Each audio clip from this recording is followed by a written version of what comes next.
How you doing? My name is Michael LoveJoi, and you're here in the Love Zone. My name is Michael LoveJoi, and we promote the love wherever your zone may be. And I want to tell you something. We've had 3 fantastic guests in the last 3 weeks, and we got a 4th one here for you today. He's homegrown, he's home-inspired, he's home on the range. We got Mr. Steve Young, activist extraordinaire in Atlantic City. So be with me, be patient, stay smooth. I'll be with you in a minute. Later.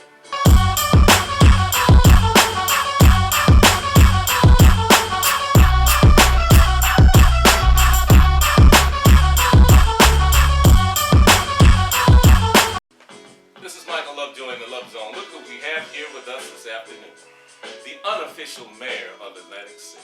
The one, the only, Steve Young. How you doing, Steve? Welcome to the Love Zone, sir. All right, I'm so glad to have you here. Good to be here. Let me tell you, I kind of tracked you down over the years because, listen, this had to happen. Glad it happened. Let's get down to brass tacks, Steve. I'm gonna let you know right now, this is not going to be a cakewalk for you. I'm used to that. Now let me ask you this. Who is Steve Young? Steve Young is your public servant for the community. And that's what I know my purpose in life, and I just try to fulfill that with helping people out with the information that I have. Can I ask you a question? Do you know Maestro? Maestro, can you turn it down, please? Thank you, sir. Now, I'd like to know this, Steve. You've been on the scene for a long time. Why don't you go and play football or basketball? Rather than being in the streets, being an activist, trying to help people who have problems, issues, and perhaps run-ins with the law. Why? But again, you got to know your purpose in life, Another athlete that's been out there and have all the money is Steve Young, the quarterback. I mean, he may have the money, but he can't go to places. Oh, the wrong Steve Young. Okay, okay, I got you. Okay, you're the wrong one. All right. All right. Are you left-handed? I'm right-handed. You're right-handed. He's left-handed. Okay. He may have the money, but I had a peace of mind. I can travel anywhere without having a lot of tension against me. Yes, sir. Steve, I've been here a generation. I've been in the Atlantic City area for approximately 20 years. And I've seen the beginning or the end of the former mayor. What was it? The mayor's name? The black mayor? Ushery. Mayor Ushery. All the way up to the end here with Lorenzo Langford. And have you been active within that 20-year period? Because I've known you approximately 17 of those years. Yeah, I've been very active, especially in politics. But all politicians must remember they're public servants too, and they get paid for it. Yes, sir. And that's something that we must, as a people, hold them accountable to just doing that. Okay, well, accountable. What do you mean by accountable? Accountability. Accountability, sometimes you got to use your foot, sometimes you got to use your mouth, and most of all, you use exposure. Exposure what they're not doing and what they should be doing for the people. Well, in your eyesight, in an activist, ground level, ground zero kind of level, and insight, what is it taking, or what is it going to take? Well, one thing about us as a people, I mean, most of the black community, we thought politics will basically solve all our ills. Politics without economics is really nothing at all. Absolutely. And especially without the accountability. Yes. So we put people in a position, just like we have a president of the United States. I mean, we can only go so far. Now everybody black, and especially our young people, feel that we made it. But what's after that? We must start living towards that vision to see what happens after having a black president. Okay, well, after the black president, we have everything that we have. There's a lot of issues and problems going on, but specifically Atlantic City. I see that there is a tremendous vacuum of leadership in Atlantic City. Could you expound on the vacuum in Atlantic City? Well, most of it are a lot of jealousy and envy. If it's not your idea, it's not nobody's. And we must start listening to the people in the street, because they, Jesus, Muhammad, and Moses, one thing they had in common, they was in the community. Absolutely. And if we're supposed to be following those footsteps, that's what we should supposed to be. Whether you're a church, you're a mosque, or whether you're a teacher in the school or a police officer. Yes. That's what we don't have anymore. Yes. So we must start getting back to that. Yeah, most of the money that comes out of our community comes for those different positions, the teachers, the police officers, the fire department. In Atlantic City, about 50 to 80% of the economics and the monies, the people that work there and making over $100,000 a year don't live there. Okay, so you're saying there's a financial drain Absolutely. on the city, and the money is not recouped in any kind of way. Absolutely not. Okay. And mainly, especially, and I keep saying that in the black community, because we didn't have a plan. If you don't have a plan, the people, they perish. And our young people, they look at that. I mean, what future can they actually see? Well, I'm going to ask you this, Steve. Come on, we got education, we got programs, we got after-school programs, we got one-step programs, key programs. We got every program's program. And you mean to tell me that this problem is just impacting the black community? Is that what you're saying? I'm saying it's destroying the black community the most, and especially our young people the most. The education system is not all what it's supposed to be. Our dropout rate is most of the worst in the country, as well as. You're talking about Atlantic City? If that's correct. Do you have any information Yes. on the dropout rate? Absolutely. Just give us a few numbers so that our friends out there in LoveJoi Nation would know from the ground level, from ground zero, from Steve Young, what it's like. But, first of all, I need to take a pause for the call, Steve. And we want to allow you to, be enjoying in what we're doing here. It's called the Love Zone. My name is Michael LoveJoi. I see you in 2 and 2.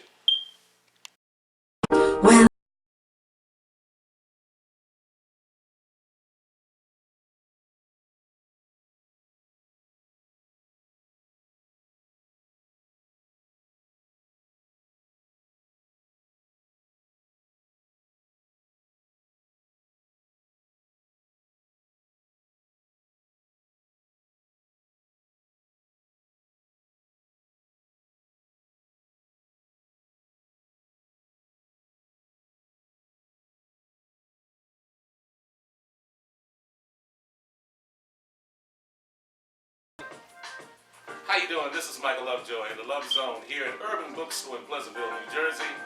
This is the TTSO studios where we do the Love Zone. We got the illustrious Steve Young right here with us, talking about Atlantic City and perhaps some other topics. But right now, we want to get back to what we were talking about before. Now, you're saying that there's a financial drain on the city. How does it impact the black community? Well, I use a good example. Maestro.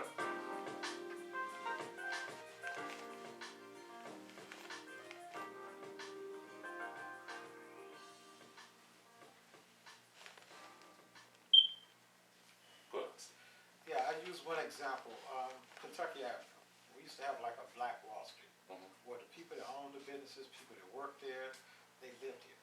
So the dollar kept circulating in our community. Okay. We don't have that economic base anymore. So therefore, all the casino industry, all the hotels and everything, they have not benefited people in Atlantic City, especially when it comes to property taxes. Our taxes have been increased every year since the casino been here. But yet you hear all the politicians say, we need more casinos to come so the revenue can increase. Only thing increased was the crime and our property tax. So you're saying that you're anti-casino? I believe in equality. There should be equality of that base of incomes coming in this community. Well, let's be fair, Steve. Let's be fair. We must be balancing this approach to this thing now. You're trumpeting the black cause. Is there a black cause to trumpet anymore? Lay it out for us. Absolutely right. Yes, the incarceration rate. Right now, that's what I said about education. We're paying for children to go to school, get a high quality education. And here it is, most of that education leads to the prison system, which you cannot afford to go to college for 4 years, but yet they can afford to have you incarcerated for 4 years. And the majority of them are brown, African Americans, as well as Latino community. That's not by design, that's by purpose. And it's about the economics. Well, I just want to go over that just a little bit more. Now, a couple of weeks ago, I interviewed a young man named Bulumanzi, and he had said about the connection between school and prison. Okay, the pipeline. Can you describe the pipeline? What comes down the pipe that leads you to the line? Again, the educational system. I'm going to say that again. Most people teach about the school system, teach about the Jewish Holocaust. What about the Black Holocaust? So if you don't have no concept of where you came from, how do you know where you're going? Absolutely. Most of our young people is not educated in any type of African American or black history. We must know our culture, as well as white folks. And Jews must know what our Yes, sir. Therefore, it's a diverse community. You know how to treat us. Absolutely. Instead of incarcerating and treating us more like a slave. That education to the pipeline from the education system to the prison is basically another way of slavery. Yes, sir. Well, let me ask you this, Mr. Young. Now, education is everywhere. Let's get a little bit more specific. Education is everywhere. Are you saying that there's two standards of education? That one profits and the other doesn't profit? Is that what you're saying? Absolutely, yes. That's Okay, could exactly you give us an illustration? some illustration again? How can most of our children in the black communities go to school, graduate from the 12th grade, but can't read and write? How is that possible? You stand in school for 12 years and you graduate without reading and writing. Who's pushing them through that pipeline that leads to the prison system? Now you can't read and write. How are you going to get a decent job? How are you going to pay for your children, the future? How are you going to eat? How are you going to have a roof over your head if you can't even start the basis of filling out the application? That's a serious problem, and it's in our community. Then once you get elected, you enter the system. Now, the people that's graduating have bachelor's degrees. They get in the line first. But they're not going to stay here because they're going to take the money outside. They used to live outside our communities. So they're not paying the taxes like the people actually going to stay here. Another example is public works in our community, and the ones that actually do a lot of cleaning up in our community, mostly African Americans. But they at a small, they make so less than $25,000 a year, and that's only enough to just basically, excuse me one second, let me put this on. Well, he's getting a call from, Obama's White House here. He has a direct line to Obama. But listen. Well, I told him I was in the interview twice. I don't know where. Oh, yes, sir. Please, allow us to, he'll be on the next plane smoking. But Steve, I just want to ask you this. You said earlier there's a lot of envy and jealousy going on. Could you please illustrate to us what is the root cause of all of this envy and jealousy? The infighting, the catfighting, the backbiting, the outright hatred that exists among fractions and factions here in Atlantic City. Well, a lot of our leaders don't have the knowledge themselves, so we're only actually leading people too. And this causes friction when you see someone that does, see people that do have the knowledge themselves. When you have the knowledge itself, you have the basis of improving your community. And that's basically the solution. And we like to concentrate on solution also. But first you got to improve yourself. In order to do that, most people that have been incarcerated in jail, they know for 23 hours a day, you're in a cell. Yes, sir. If you're in that cell, you got time to think for yourself. But when you get out, you're more freer and everything. But you don't have time, not even an hour out of a week, to come within yourself, to improve yourself and the community, to improve your community. That's a serious problem. But the solution is for you taking that time out of a day, that 1 hour, to think about how you connect with yourself and connect with your community to make it a better place for you to live.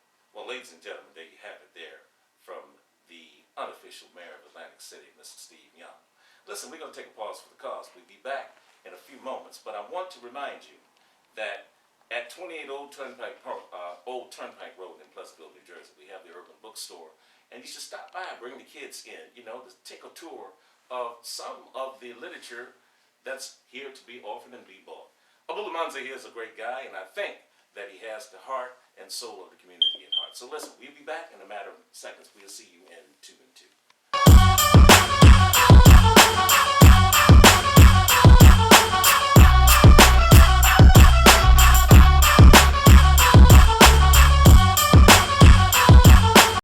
Ladies and gentlemen, thank you for tuning back in with us. This is Michael LoveJoi in the Love Zone. I have the illustrious Steve Young here.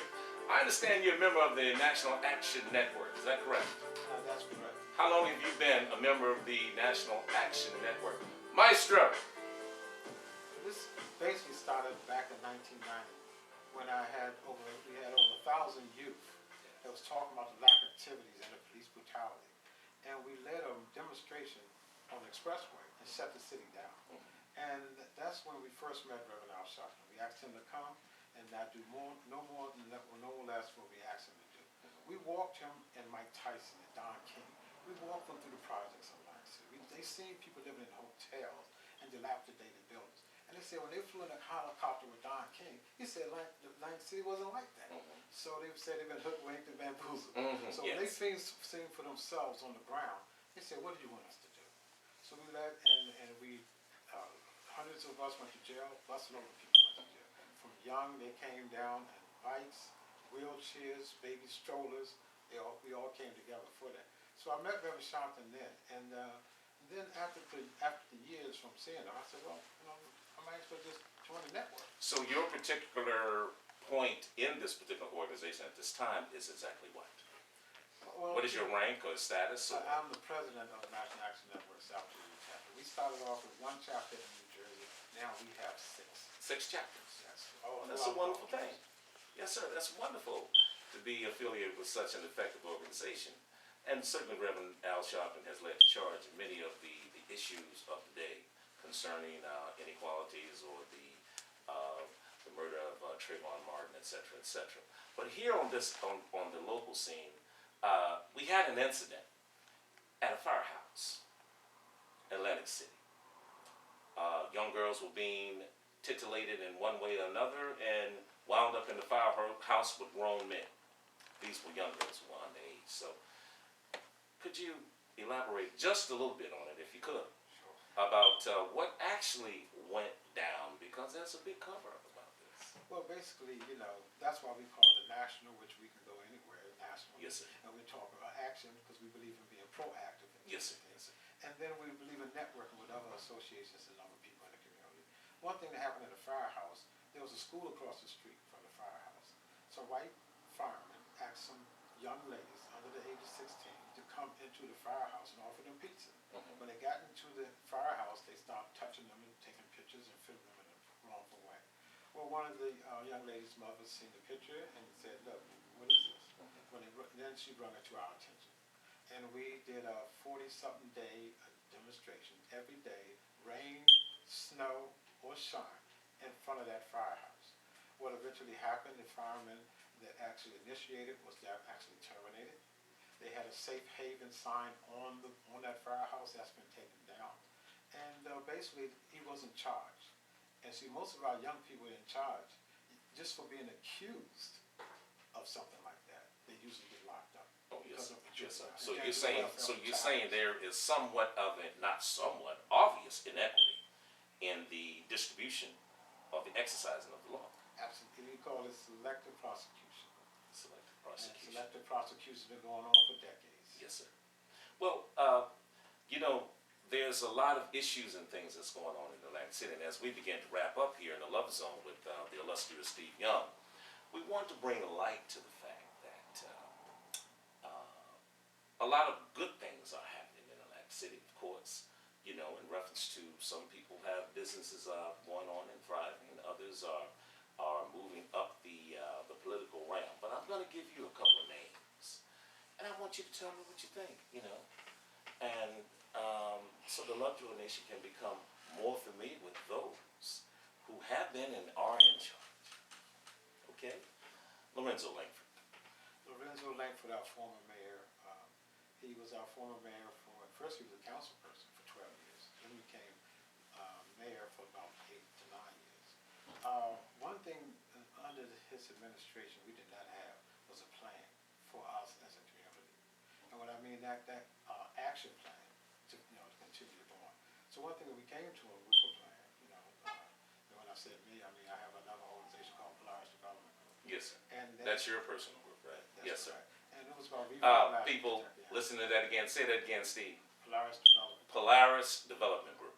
And the reason why we named it Polaris because the North Star is called a Polaris. Yes, sir. And everyone that don't know, that led us to freedom. Yes, sir. So basically, it's a direction for our people. Absolutely. Wonderfully said. Wonderfully said.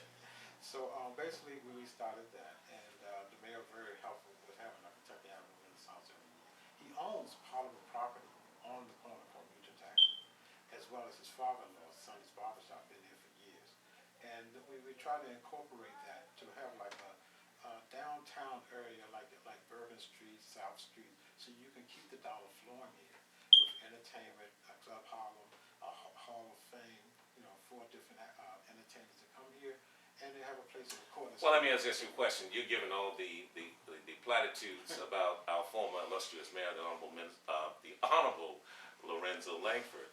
Let's do it this way. Would you vote for him if he ran again?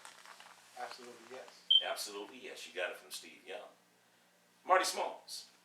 Marty Smalls, I believe Marty Smalls belongs in more entertainment than dealing with politics at this point. I've told him that no it's time, and I think, that's the lane that he should be in. And I think he'll be very helpful in bringing in a lot of entertainment that's not attracted to this city, to actually have them to come here. Well, you're saying that his ability to effectively have entertainment events is outweighing his ability to be an effective councilman? Is that what you're saying? We got to look at who builds leaders, who makes leaders. Some of them are selected and some of them are elected. Well, there is a difference in being elected and selected. That's correct. Absolutely. And, the people, in Atlantic City, and we don't really rise up until there's a crisis. And then we out of emotions, we rise in these Absolutely. You emotions fizzle and burn after the So then emotions you're are stuck gone. with someone because it was the crisis that you was involved with, instead of looking for the solution and the best talent to get you out of that condition that you're in. Okay, well, Speedy Marsh. Speedy March, I think his time is over. I think he's one of the leaders that's actually in the way for us as advancing as a community. Now, in the way. Come on now, Speedy's been the president of City Council for how many years? I mean, he's effectively led, the contract negotiations and some of those issues and whatnot, leading the council to have a police oversight board. Is that correct? Now, that came from the people. From the people. Oversight board definitely came from the people, and that's why I haven't been connected right, because of lack of communication with council and the people, and we need to get to that. When I say that about Speedy March, I say that for a reason. If you've been there all this time, and the condition of our young people, the condition of our housing and our taxes remain the same, you gotta take some blame for that. As well as, you gotta be more bold. You're dealing with the state of New Jersey and the federal government when you're in politics. You have to have a certain amount of activism in you in order to go forward with these type of things. And you gotta research law. You gotta have legislators, you gotta have the right people backing you in order to do that. We don't have that in Atlantic City. And that's a void. Well, the reason why I asked earlier about the vacuum in Atlantic City, seeing in the area that I work in, the legs are cut off very early. Young boys become felons at 13, 14, 15, 16 years old. You can't participate in a political or in many instances in entrepreneurial events or occurrences. So there's a disconnect. Would you agree?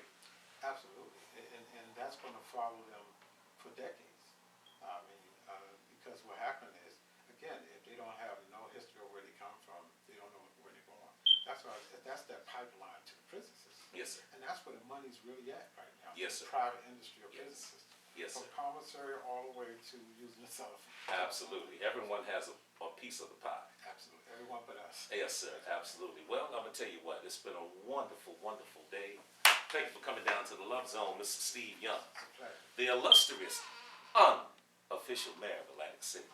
Listen, we're going to leave you in parting as we always do. If you drive, don't drink. And if you drink, don't drive. Because the life you save may be